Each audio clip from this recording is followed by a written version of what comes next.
kita pengen tadabbur ayat supaya bisa healing perasaan kita yang sedang terluka, healing tentang beban kita. Gimana cara biar kita tuh, kalau bahasa terapis tuh, rilis beban, masalah, curhat supaya rilis gitu kan, rilis curhat. Oke, itu salah satu metode. Terus apa metode lain untuk kita rilis atau kita bisa healing dengan ayat-ayat Al-Quran? Tadabbur. Jadi ada tafakkur, ada tadabbur, ada terapi. Islam tuh banyak banget hal-hal yang bagus, tapi tidak ada yang lebih indah dan lebih tepat dan lebih efektif daripada terapi dengan tadabbur Al-Quran. Bukan hanya baca, tapi tadabbur Al-Quran. Menghayati, memahami pesan-pesan Allah di dalam Al-Quran. Makanya ketika Nabi punya masalah, obatnya Al-Quran. Itulah kenapa di dalam Al-Quran Allah menyebutnya wasyifa'un lima fis sudur. Dia itu obat, penyembuh, bahkan bukan obat. Kalau obat itu dawa, kalau syifa penyembuh. Dawa belum tentu sembuh, bisa sembuh bisa enggak. Tapi kalau syifa ya udah pasti sembuh. Maka Allah menyebutkan Al-Quran itu sebagai bukan dawa, tapi disebutkan sebagai syifa'un lima fis sudur, obat hati, obat jiwa, obat mental. Walaupun banyak ulama menganggap bahwa dia juga bisa menjadi obat fisik, dan saya percaya itu. Tetapi yang lebih dahsyat lagi adalah dia memang obat mental. Pertanyaannya, bagaimana menjadikan Al-Quran sebagai syifa, healing? Ayat-ayatnya gimana cara kita mentadabburinya? Semua ayat sama, cuman yang membedakan satu dengan yang lain fadilahnya.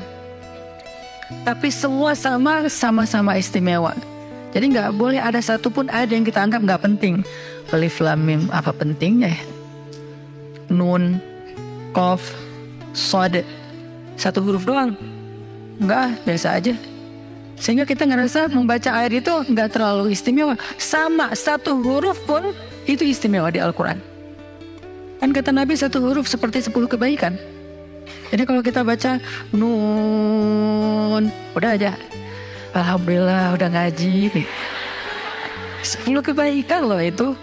Tapi kalau udah tahu 10 kebaikan, ngapain satu huruf? Udah aja wal qalami wa ma yasturun, lanjut dong. Udah tahu tuh 10 kebaikan cuma satu huruf, sayang banget ya, karena ada waktu. Dan ketika membacanya, jangan target saya harus cari waktu yang tepat nih buat baca Quran biar khatam 1 juz. Jangan cari waktu yang tepat, susah.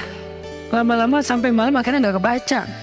Asal ada waktu baca aja dulu, dapat 1/2 halaman, dapat 2 baris, dapat 1 baris, pokoknya baca aja dulu.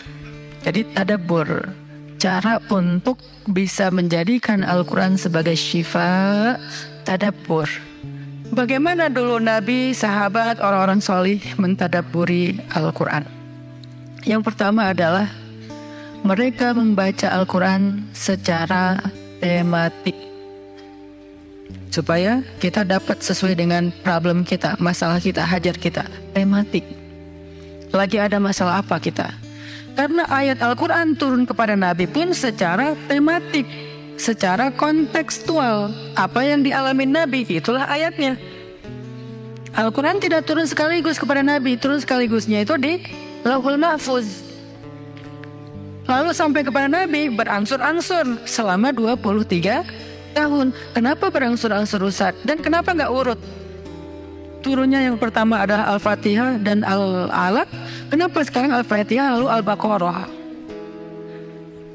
Kenapa enggak Al-Fatihah, Al-Alaq, kemudian surat apa lagi yang berurutan sesuai dengan urutan turun? Kenapa kok dibalik-balik, kok diacak-acak? Karena Al-Quran turun itu secara tematik, teman-teman. Hikmahnya apa? Hikmahnya karena dia tidak turun untuk sekedar dibaca. Dia turun untuk ditadaburi supaya jadi solusi, petunjuk dalam hidup. Petunjuk apa? Petunjuk terhadap masalah yang lagi dihadapin. Dan kita nggak akan dapat petunjuk kalau nggak ngerti kan? Coba baca petunjuk penggunaan obat. Bahasanya bahasa bahasa Thailand misalnya. Banyak kap-kapnya. Susah kan kita? Gimana berapa hari sekali? Kayaknya 5 kali sehari deh. Padahal cuma 2 kali sehari. Nggak bisa dapat petunjuk karena nggak ngerti. Maka supaya kita bisa tadabbur, kita pahami. Nah, memahami apa? Sesuai dengan tema.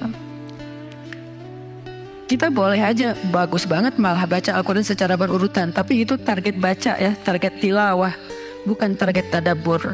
Tadabbur beda sama tilawah. Tilawah tetap dia nggak usah diganggu-gugat, udah segitu aja. 1 hari 1 juz, setengah juz, 2 bulan sekali khatam, sebulan sekali khatam, itu lanjut aja udah. Karena itu memang target membaca. Tapi target tadabbur beda sama target membaca. Bikin 2 target. Kalau tadabbur memang gak panjang-panjang dan gak berurutan, tematik. Kita mau lagi masalah apa sih? Gimana kita cari temanya Ustadz? 1, bisa nyari ke Simbah Google, ayat tentang, klik keluar. Buat kita yang mungkin kita sama nih dengan saya, masih sama-sama belajar, paling gampang tadi nanya aja ke Google, pakai aja indeks. Atau cara yang lebih, ini kalau mau, saya beberapa kali nyoba soalnya, kalau mau bukan ngetes ya, kalau mau agak sedikit lebih seru nih, agak lebih seru. Tapi kalau belum berhasil jangan salahin saya. Kalau agak lebih seru nih, saya suka gini, pegang Quran, lagi ada masalah nih, Bismillah, ayatnya pas, wah ini saya banget nih. Bisa kayak gitu juga metodenya. Jadi kayak minta dibimbing sama Allah aja gitu. Tapi kadang-kadang dapat ayatnya tuh nggak sesuai tema saya, Ustaz, kata kita. Padahal kata Allah ini yang kamu butuhin tuh ini nih. Bisa gitu juga dengan syarat membukanya pakai Bismillah, bukan membuka yang itu ya Allah ya, yang itu ya. Jangan maksa. Allah lebih tahu. Bismillah. Ayatnya tentang makanan. Oh mungkin kita masalahnya emang masalah berat badan mungkin, atau masalah mubazir mungkin, sehingga merembet kemana-mana. Allahu alam. Tapi kalau mau lebih jelas ya udah cari pakai yang tadi, dapat ayatnya secara tematik.